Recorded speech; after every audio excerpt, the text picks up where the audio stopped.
सभी जो पहलू हैं घटना से संबंधित उस सभी पहलुओं पर और यथाशीघ्र आप सभी के समक्ष उसके परिणाम भी आएंगे। आकांक्षा दुबे की मौत की गुत्थी सुलझाने में जुटी वाराणसी पुलिस के हाथ अभी तक आरोपी भोजपुरी सिंगर समर सिंह और उसका भाई संजय सिंह नहीं लगे हैं। शुक्रवार को आकांक्षा की मां मधु दुबे पुलिस आयुक्त मुत्था अशोक जैन से मिलने पहुंची। भोजपुरी अभिनेत्री आकांक्षा दुबे की मौत मामले में वाराणसी कमिश्नर पुलिस घटना के 7 दिन के बाद भी आरोपियों से काफी दूर है। हर कोई इस मामले का सच जानना चाहता है। शुक्रवार को सारनाथ थाने में धरना प्रदर्शन करने वाली आकांक्षा दुबे की मां मधु दुबे शनिवार को पुलिस आयुक्त मुत्था अशोक जैन के कार्यालय पहुंची।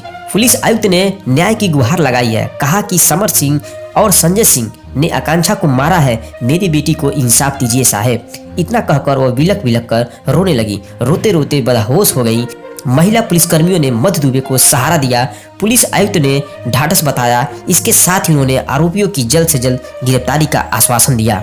आरोपी समर सिंह से मिले हैं पुलिस, ऐसा मधु दुबे कह रही है। शुक्रवार को पुलिस आयुक्त से मिलने पहुंची मधु दुबे ने आरोप लगाया कि समर सिंह अक्सर आकांक्षा से मारपीट करता था, पैसे हड़प लेता था, उसे किसी और के साथ काम करने नहीं देता था। वह किसी और के साथ काम करती थी तो प्रताड़ित करता था। उन्होंने आरोप लगाया कि पुलिस आरोपियों से मिल गई है, इसी कारण गिरफ्तारी नहीं हो पा रही है। तो क्या दोस्तों ये सच बात है कि पुलिस समर सिंह से मिले हुए है तभी इतना लेट हो रहा है? 1 हफ्ते का दिन हो गया दोस्तों, लेकिन अभी तक पुलिस विभाग समर सिंह को गिरफ्तार नहीं कर पाई।